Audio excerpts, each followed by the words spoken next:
दोस्तों नमस्कार। 2024 के खत्म होने के साथ ही तीन कहानियां 2024 हमारे देश के लिए एक परेशान करने वाली वास्तविकता को रेखांकित करती है, जबकि भारत विकास के लिए प्रयास कर रहा है।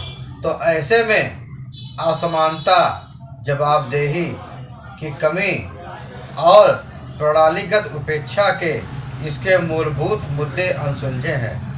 साथ में वे ऐसे देश की तस्वीर पेश करते हैं जो गहरी चुनौतियों से जूझ रहा है, जिन्हें 2025 को बेहतर बनाने के लिए इन पर गौर किया जाना चाहिए। भारत में लाखों प्राथमिक स्कूली बच्चों के लिए जीवन रेखा मिड डे मील योजना नीतिगत इरादे और कार्यान्वयन के बीच के अंतर को दर्शाती है। पूर्व प्रधानमंत्री नरसिम्हा राव के 1995 में इसकी शुरुआत के बाद से इस योजना ने 1.2 मिलियन स्कूलों में बच्चों के लिए प्रतिदिन कम से कम एक गर्म भोजन सुनिश्चित किया है। हालांकि इसे संभव बनाने वाले कार्यकर्ता मुख्य रूप से हाशिए के समुदायों की महिलाओं को 2009 से प्रतिमाह 1,000 रुपये की मामूली राशि का भुगतान किया गया है। यह अस्वीकार्य है। इससे भी बुरी बात यह है कि केंद्र सरकार केवल 600 रुपये का योगदान देती है और शेष राशि का भुगतान राज्यों को करना पड़ता है। कुछ राज्यों में इस अंतर को उदारता पूर्वक बांटा जाता है। केरल में 12,000 रुपये मासिक भुगतान किया जाता है। उड़ीसा जैसे अन्य राज्य मात्र 1,400 रुपये देते हैं। केवल 15 राज्य और केंद्र शासित प्रदेश ही कोई पूरक प्रदान करते हैं, जिससे लाखों श्रमिकों को बहुत कम वेतन मिलता है और उनका मूल्यांकन कम होता है। यह असमानता एक व्यापक मुद्दे को दर्शाती है, जबकि राष्ट्रीय कार्यक्रम महान लक्ष्यों के साथ डिजाइन किए गए हैं। उनका क्रियान्वयन अक्सर राज्य की क्षमताओं और राजनीतिक इच्छा शक्ति पर निर्भर करता है, जिसमें क्षेत्रीय असमानताएं बढ़ती हैं। मिड डे मील वर्कर्स की दुर्दशा प्रणालीगत उपेक्षा का एक लक्षण है, जो इस एकल कार्यक्रम से परे है।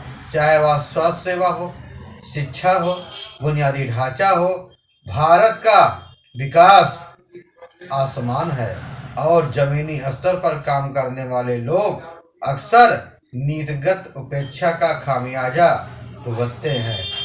इन श्रमिकों की कहानी मानव पूंजी में निवेश करने और देश की सबसे महत्वपूर्ण कार्यक्रमों को बनाए रखने वालों के लिए उचित मुआवजा सुनिश्चित करने में विफलता का प्रतीक है।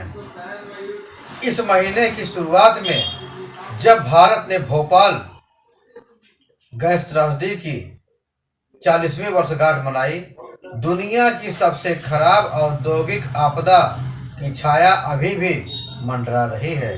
2-3 दिसंबर 1984 को यूनियन कार्बाइड के कीटनाशक संयंत्र से जहरीली गैस के रिसाव से हजारों लोगों की तत्काल मौत हो गई और हजारों लोग जीवन भय के लिए स्वास्थ्य संबंधी जटिलताओं से जूझ रहे हैं। बचे हुए लोग अभी भी पर्याप्त मुआवजे और उचित स्वास्थ्य सेवा और पर्यावरण सुधार के लिए संघर्ष कर रहे हैं। यह बहुत बड़ी त्रासदी है। यह त्रासदी भारत के औद्योगिक और नियामक ढांचे में जवाबदेही की कमी को उजागर करता है। दशकों के वादे के बावजूद कारपोरेट लापरवाही और सुरक्षा मापदंडों का कमजोर प्रवर्तन जारी है।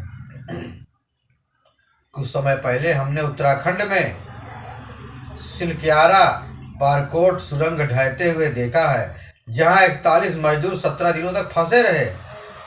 ऐसी बार बार होने वाली त्रासदियां हमें अपने विकास प्राथमिकताओं पर पुनर्विचार करने की याद दिलाती है। यह दर्शाती है कि सच्ची प्रगति के साथ साथ कड़े सुरक्षा उपाय और सभी की भलाई भी होनी चाहिए। जैसे जैसे हम आर्थिक विकास के लिए प्रयास कर रहे हैं, भोपाल उत्तराखंड की घटनाओं से हमें यह सीख लेनी चाहिए कि हम मुनाफे के बजाय मानव जीवन को प्राथमिकता दें और भविष्य में ऐसी आपदाओं को रोकने के लिए कड़ा उपाय लागू करें। जैसे जैसे हम 2025 में प्रवेश कर रहे हैं, इन कहानियों द्वारा उजागर की गई चुनौतियों, प्राथमिकताओं पर पुनर्विचार की मांग करती है। आवंटन और साझी जवाबदेही सुनिश्चित करने के लिए संघ और राज्य सरकारों को अधिक प्रभावशाली ढंग से सहयोग करना चाहिए। मिड डे मील योजना जैसे कार्यक्रम पैचवर्क फंडिंग पर निर्भर नहीं रह सकते, जो कमजोर श्रमिकों को राज्य के बजट की दया पर छोड़ दिया गया है। वेतन संरचनाओं की समीक्षा, महत्वपूर्ण भूमिकाओं जैसे शिक्षा, स्वास्थ्य या सार्वजनिक बुनियादी ढांचे में काम करने वाले श्रमिकों को उनके योगदान के अनुरूप जीवन यापन के लिए उचित वेतन मिलना चाहिए। राज्यों को लाभ बढ़ाने की अनुमति देते हुए राष्ट्रीय न्यूनतम मानक स्थापित करना होगा, जो असमानताओं को दूर कर सकते हैं। आवंटित धन को उनके इच्छित लाभार्थियों तक पहुंचाने के लिए निगरानी तंत्र को सुदृढ़ किया जाना चाहिए, ताकि सही समय पर सही लोगों को सरकार की योजनाएं पहुंच सके। पारदर्शिता और नियामक ऑडिट शासन के अपरिहार्य स्तंभ बन जाने चाहिए। समुदाय केंद्रित नीतियां कार्यक्रमों को सीधे प्रभावित लोगों के इनपुट के साथ डिजाइन किया जाना चाहिए। उदाहरण के लिए मिड डे मील वर्कर्स को उचित वेतन और कम करने की स्थिति की वकालत करने के लिए नीतिगत चर्चाओं में प्रतिनिधित्व मिल सकता है। जैसे जैसे हम 2025 की ओर बढ़ रहे हैं, आइए एक ऐसा राष्ट्र बनाएं जो सभी के लिए काम करे। वास्तव में 2025 में जनता का जनता द्वारा जनता के लिए एक मजबूत बहुआयामी भारत का निर्माण सुनिश्चित करना होगा। तभी हम 2025 की चुनौतियों को अपने में आत्मसात कर सकते हैं। आपको यह जानकारी कैसी लगी? फिर मिलेंगे नई जानकारी के साथ, नई खबरों के साथ। तब तक आप स्वस्थ रहें, सुरक्षित रहें। धन्यवाद।